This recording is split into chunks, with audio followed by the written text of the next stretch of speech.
La matinale d'Europe 1 la suite, Mathieu Béliard, avec votre invité. François Pupponi, député du Val d'Oise, ancien maire de Sarcelles et auteur des Émirats de la République aux éditions du Cerf. Bonjour François Pupponi.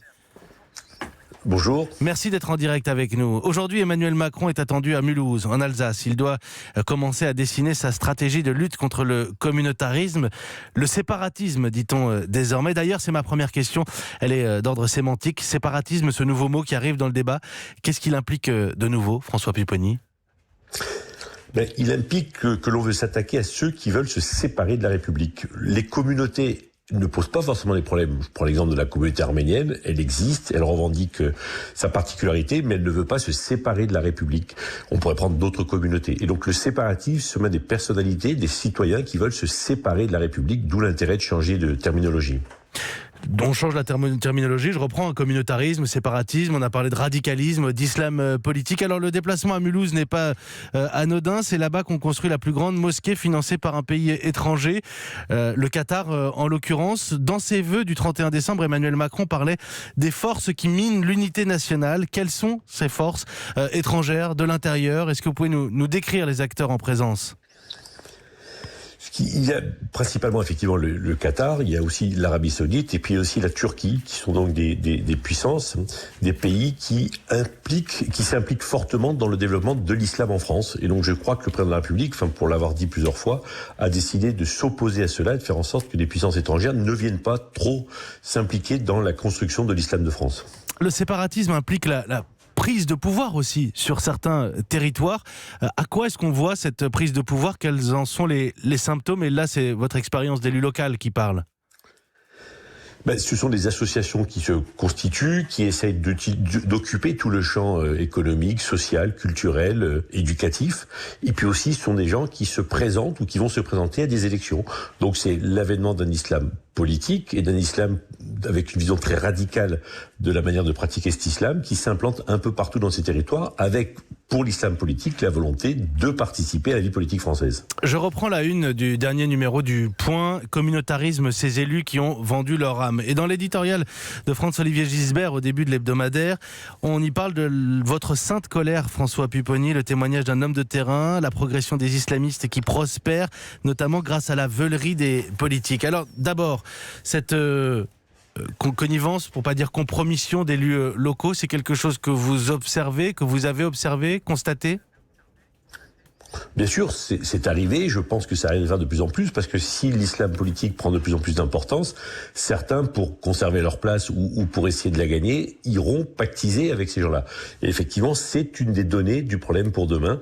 Et donc, il faut réagir. Le président de la République, je pense, va le faire en essayant d'encadrer la manière dont les élus peuvent ou ne peuvent pas soutenir des thèses comme celle-là. Alors, le timing est particulièrement choisi à l'approche des municipales. Aujourd'hui, que peut l'élu local, François Pupponi, justement, face à cette menace séparatiste dont vous parlez ?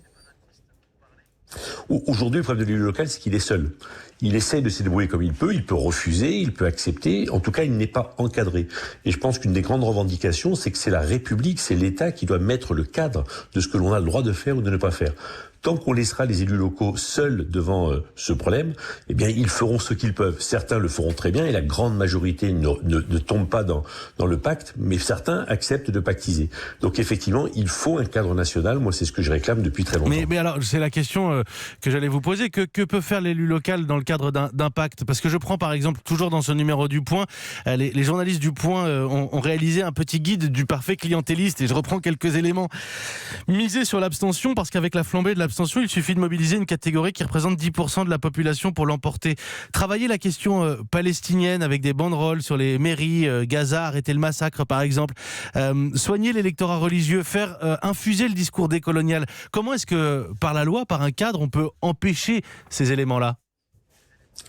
Alors, par exemple, sur l'abstentionnisme, c'est un vrai sujet. Dans ces quartiers-là, il est régulier que, par exemple, pour une élection municipale, le taux d'abstention est de 60%. Il faudra peut-être réfléchir un jour à ce qu'on oblige les gens à voter. La question se pose parce qu'il n'y a plus de démocratie. Lorsque seuls 10, 15, 30% des électeurs décident pour les autres, il y a un vrai sujet. Après, effectivement, ce sont d'autres problématiques. Comment empêcher des élus de financer telle ou telle association, de prendre telle position, ça c'est très compliqué. Donc le cadre va être très compliqué à mettre en œuvre. Nous le savons tous, mais ce qui est sûr, c'est qu'en tout cas, le président de la République a visiblement la volonté de le faire, et c'est une bonne chose, car c'est la première fois qu'un président de la République s'attaque à ce problème-là. Ces thématiques étaient l'objet d'une émission spéciale sur Europe 1 hier soir dans le cadre de nos émissions thématiques avant les municipales, le grand journal du soir en direct de Chanteloup-les-Vignes entre 18h et 20h. Écoutez, vous allez reconnaître ce fin connaisseur de la politique de la ville, Jean-Louis Borloo. Il est intervenu justement au sujet des banlieues. Qu'on lui donne la main, qu'on triple l'apprentissage dans ces cas-là, qu'on triple les tuteurs et les coachs, qu'on tende la main, qu'on attire, qu'on prenne en priorité. C'est ça, lutter contre ce qu'on appelle le séparatisme. C'est faire République. Mais vous ne pouvez pas faire République lorsque vous avez 5 fois plus de médecins à un endroit qu'un autre, 5 fois plus de crèches à un endroit qu'un autre, etc., etc. Voilà. Donc là où l'action publique est utile, c'est là où il y a le plus de besoins. Et je dis aux Français qui ne sont pas dans ces quartiers-là, c'est une grande partie de la jeunesse et du bouillonnement de ce pays. La richesse du pays, elle est aussi là. J'allais dire, elle est vraiment là. Jean-Louis Borloo, hier soir sur Europe 1, vous, ce matin, vous semblez prendre une ligne plus dure. Emmanuel Macron, on sait qu'il y a un volet répression, mais aussi un volet vivre ensemble. Est-ce que le en même temps fonctionne sur cette thématique-là ?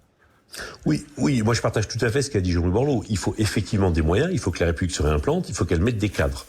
On ne peut plus laisser les élus seuls faire ce qu'ils font depuis tant d'années. Ils le font avec beaucoup de volonté, ils le font plutôt bien, mais il faut que l'État soit de nouveau présent à côté des élus et des citoyens et des habitants de ces territoires.